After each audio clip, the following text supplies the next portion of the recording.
45 രൂപ മുതൽ RC ബുക്കിനും ലൈസൻസിനുമായൊക്കെ തപാൽ ഫീസ് അടച്ചിട്ട് വീട്ടിൽ ബുക്കിനായി കാത്തിരിക്കുന്നവർ ഇനി കുറച്ച് വിഷമിക്കും.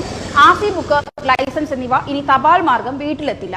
തിരിച്ചറിയൽ രേഖകൾ സഹിതം വാഹന ഉടമകളോ ബന്ധുക്കളോ RTO ഓഫീസുകളെത്തി കൈപ്പറ്റണം. ഏജന്റുമാരുടെ കൈവശം കൊടുക്കില്ലെന്നും അധികൃതർ അറിയിച്ചിട്ടുണ്ട്. അപേക്ഷയോടൊപ്പം വാഹന ഉടമകളിൽ നിന്ന് 45 രൂപ വീതം തപാൽ നിരക്ക് വാങ്ങിയതിനു ശേഷമാണ് ഇപ്പോൾ പുതിയ പരിഷ്കാരവുമായി വന്നിരിക്കുന്നത്.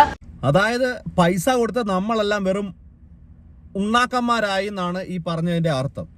അതായത് 45 രൂപ പോസ്റ്റൽ ഫീസ് വാങ്ങിച്ച്, അതായത് നമ്മളുടെ വീട്ടിൽ നമ്മളുടെ ലൈസൻസ് അല്ലെങ്കിൽ RC ബുക്ക് എത്തിച്ചു തരാമെന്ന് പറഞ്ഞ് 45 രൂപ വാങ്ങിച്ചിട്ടാണ് ഈ ചെറ്റത്തരം പറയുന്നത്. അതായത് അവരുടെ പണി കുറയ്ക്കാൻ വേണ്ടിയിട്ട്. കഴിഞ്ഞ ദിവസം MVD സാറ് പറഞ്ഞതനുസരിച്ചിട്ട് ഏകദേശം 3,40,000-ഓളം RC ബുക്കും 3,80,000-ഓളം ലൈസൻസുമാണ് പെൻഡിങ്ങിൽ നിൽക്കുന്നത്.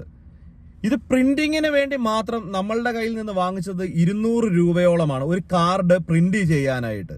ഇത് വരുന്ന സമയത്ത് എന്തൊക്കെ ബഹളങ്ങളായിരുന്നു. കുറേ നാളുകൾ കൊണ്ട് നമ്മളുടെ നാട്ടിലെ RC ബുക്കൊക്കെ കണ്ടു കഴിഞ്ഞാൽ കോമഡി ആയിരുന്നു. അപ്പോൾ വന്നപ്പോൾ നമ്മളെല്ലാവരും സന്തോഷിച്ചു.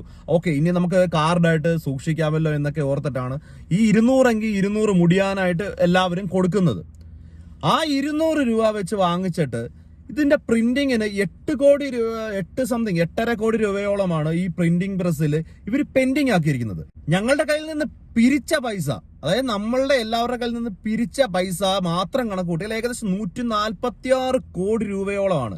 ഈ 8.5 കോടിയുടെ എത്ര ഇരട്ടി വരും ഈ 146 കോടി രൂപ എന്ന് ആലോചിച്ച് നോക്കിയേ. ഇതെല്ലാം കൂടെ എവിടെയാണ് പോയത്? ഇതിനൊന്നും ചോദിക്കാൻ പറയാൻ ആരുമില്ലേ? ഇതൊന്നും എങ്ങനെയാണ്, ഇത് എങ്ങോട്ടാണ് ഇത് പോകുന്നത്? പ്രതിപക്ഷത്തിനൊന്നും അനക്കവേ ഇല്ലേ? എവിടെ പോകുന്നു ഇതെല്ലാം?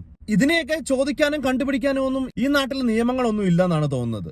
നമ്മുടെ സർക്കാർ സംവിധാനങ്ങളുടെ പിടിപ്പുകേട് കൊണ്ട് ഉണ്ടായ ഒരു കാര്യത്തിന് അവരുടെ ബുദ്ധിമുട്ട് ഒഴിവാക്കാനായിട്ട് സാധാരണക്കാരന്റെ തലയിലേക്ക് വെച്ചു കൊടുക്കുകയാണ്. നാളെ നീ എന്ത് പണിക്ക് പോകുന്നവനായിക്കോട്ടെ, നിനക്ക് ലൈസൻസ് വേണോ, RC വേണോ, വേണമെങ്കിൽ വന്ന് ഞങ്ങളുടെ RTO ഓഫീസിൽ വന്ന് വാങ്ങിച്ചോണ്ട് പോയിക്കോ. ഇത് എന്ത് തരത്തിലുള്ള ജനാധിപത്യമാണെന്ന് മനസ്സിലാവുന്നില്ല. കൈയിട്ട് വരുന്നവൻ കൈയിട്ട് വാരിക്കൊണ്ടേയിരിക്കുന്നു, പാവപ്പെട്ടവൻ മൂഞ്ചിക്കൊണ്ടേയിരിക്കുന്നു.